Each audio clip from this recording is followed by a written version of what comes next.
Le Centre suisse de recherche scientifique et la Direction générale de la santé de Côte d'Ivoire ont organisé aujourd'hui un panel de sensibilisation sur les méfaits de la méningite. La discussion s'est déroulée dans les locaux de l'INFAS au CHU de Tracheville.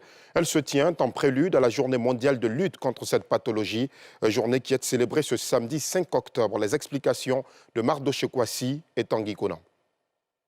Ce panel de discussion a rassemblé des responsables de la société civile, des survivants de la méningite, des personnels de la santé, des institutions en charge de la surveillance et la prévention, des décideurs politiques, des étudiants et chercheurs, ainsi que le large public.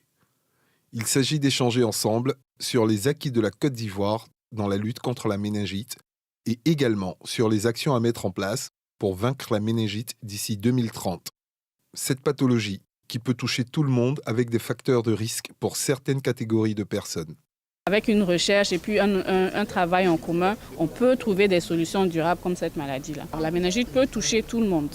Un enfant qui a un système immunitaire qui est moins développé est peut-être plus à risque. Les personnes âgées aussi, les personnes vivant avec le VIH ou avec une immunodépression sont aussi plus à risque. Il y a également les personnes qui vivent dans des communautés, les endroits où les gens se côtoient et puis sont vraiment beaucoup ensemble.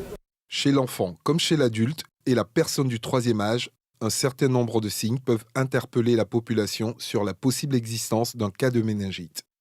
Chez l'enfant, les signes sont divers, notamment un bombement de la fontanelle, un refus de téter et tout ça qui évolue au contexte de fièvre. Pour les personnes âgées, les signes, ce sont surtout des maux de tête, des céphalées, des vomissements et une raideur de la nuque. Et tout ça en contexte de fièvre. C'est une maladie invalidante, pourvoyeuse de séquelles, notamment une cécité, une surdité et une régression psychomotrice. Il faut un diagnostic précoce chez les enfants. Et la prévention existe pour certaines des bactéries. Donc, encourager les mamans à vacciner les enfants parce que ces vaccins existent dans le programme élargi de vaccination. La méningite est une maladie contagieuse. En Côte d'Ivoire, ce sont 150 à 200 cas déclarés qui sont notifiés chaque année avec 10% de décès. Cette maladie représente une menace sérieuse pour les populations vivant dans les 14 pays de la ceinture africaine de la méningite, en particulier dans le nord de la Côte d'Ivoire.